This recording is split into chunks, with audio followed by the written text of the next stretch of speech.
if I lived in Mumbai, going to a restaurant maybe only be twice a year event, because the rest of the time I'm eating street food. Everything that I think about has to be aspirational as a chef. So if you're coming to my restaurant, I want you to come into the restaurant and not have any comparison to your own home. Well, nothing's more high pressured than having 6 children. So I find actually the pressure of a restaurant sometimes quite refreshing. Hi, I'm Chef Shannon Bennett, and you're watching me on Femina India.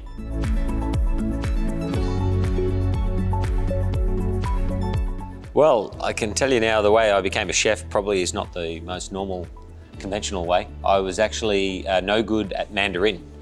So basically learning Mandarin at school, I was terrible at languages, and I was shifted off to home economics at the girls' school. And I couldn't believe I got to go to the girls' school. So it was me and another guy named Curtis Stone, who's now a well-known chef in the United States. And that's how we both fell in love with cooking.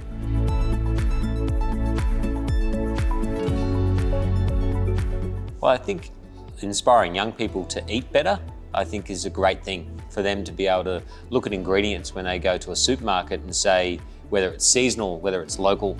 I think that's something I'd love to leave as a legacy, would be that we're influencing people from basically the farm to the table. And I think that that's where you're able to tell a story on the plate.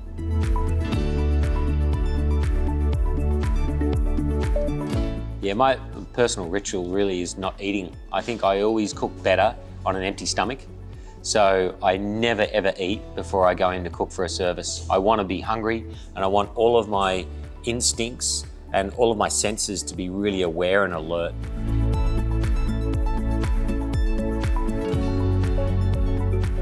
Well, I think now chefs have to look beyond restaurants.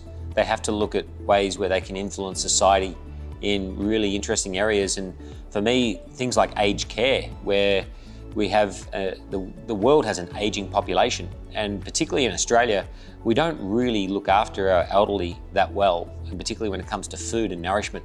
So chefs have such an influence there, where they can have a legacy, where they can influence and train chefs who are in aged care facilities and just get people to eat better.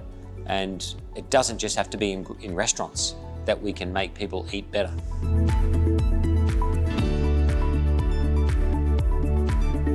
Well, I think I look for a smile in a young chef. I think that's enthusiasm, and enjoying the job is the most important thing. And then curiosity. I think if they're tasting and they're asking you questions and they're really passionate about food in general, you see it in their smile. You see it in their sparkle and their energy when they get into work in the morning.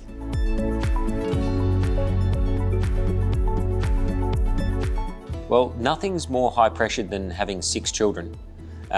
So I find actually the pressure of a restaurant sometimes quite refreshing, because I can tell you now, driving 6 kids, particularly 5 of them are girls, so having 5 daughters, and activities such as dancing, netball, basketball, cricket, the works, I can tell you there's no more pressure than that, looking in your diary every day and knowing what you've got to do as a parent.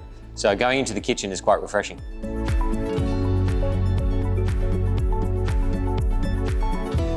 I think as you become more experienced as a chef, you realise that you're just a curator of great ingredients.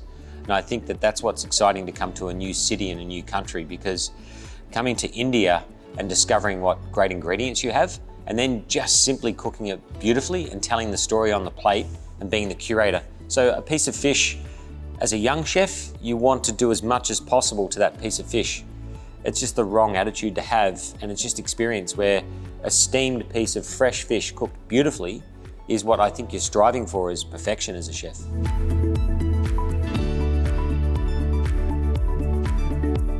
Well, I think you find your own individuality as a chef by, I think, the stories you meet from people who influence you every day, like suppliers, your customers. Those people are the ones that really give you your identity and sort of give you your own pathway into creativity. And I think it even is the people that supply your plates. Everything that I think about has to be aspirational as a chef. So if you're coming to my restaurant, I want you to come into the restaurant and not have any comparison to your own home. I want you to come in and be as inspired to say, wow, I love this cutlery. Where did it come from? And I want every bit of the table and every bit of the restaurant, the artwork, everything, to tell a story. And hopefully you look at it all and you know where you are. It has a sense of place. So when I come to Mumbai, I want to see everything local. Local plates, local cutlery, local artisans making the furniture, local artists on the wall. And for me, that gives the identity to a chef and a restaurateur.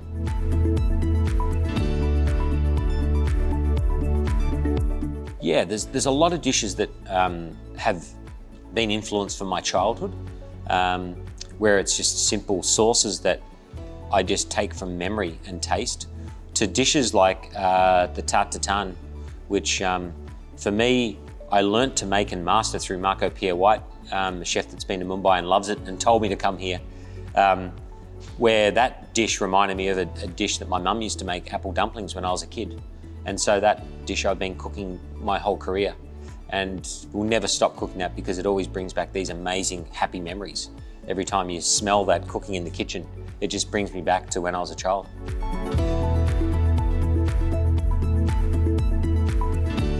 I think sometimes as a child, your palate is not developed in much way at all.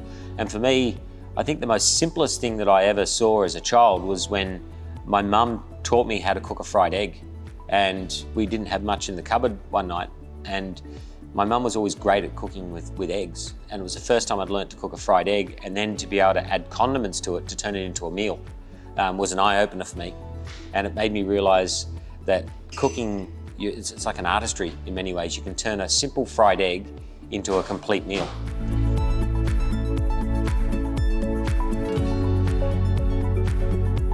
Well, street food really doesn't exist in Australia.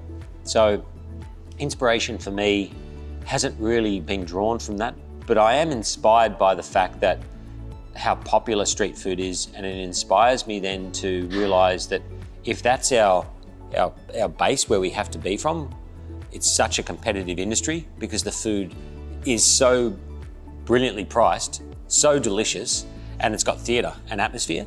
So it inspires me for when you go to a restaurant, we have to be like blow you away, and that's the base.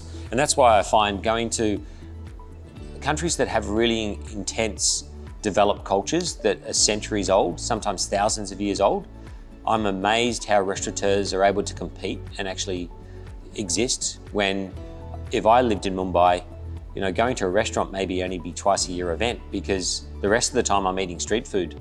I've got friends and chefs who said, I've got to go to this railway station to eat here and eat. And so it's like the food journey that you have here is something that I can't even compare to in Australia. So it's so exciting for me. But at the same time, blown away by restaurateurs who rise above that even further to give you a great experience. I've tried a few. I've been to an amazing seafood little hole in the wall today where they were using rice flour batter to make this. It was a flatfish, I can't remember the name of it, but incredibly intense flavor, really fresh. And they made this rice batter with a little bit of turmeric, I think, in it, and it was the most crispiest flat fish I've ever tasted. It was so delicious and so cheap. It blew me away.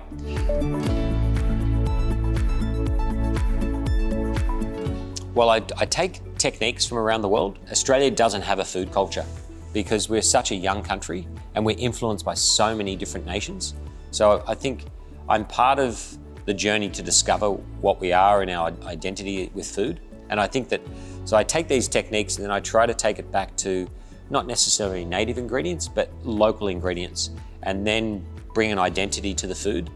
And I think that I'm just drawn by the inspiration that we've got so far to go in Australia to create our food cultural identity. And the more that you go and visit countries like India, Sri Lanka, even Denmark, places like, it blows you away how deep-rooted the food is built into the culture. It's incredible. I think people like Sanjeev Bhaskar, who I've got to know over the last couple of years. We've got a digital platform that Sanjeev's part of, and we're trying to teach people globally culturally about different foods and techniques and how they cross over.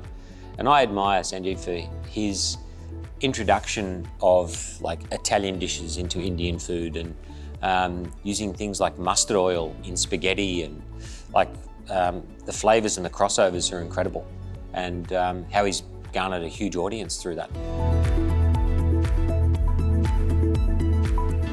that I need a day to think about because there's been that many.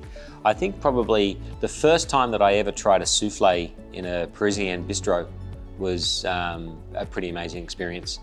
And the theatre behind such a simple thing of a souffle coming out to the table, ice cream dropping into it, and 3 waiters around you, all curating this amazing dessert in front of you, I realised that food is so much more than what I ever thought it could be as a child.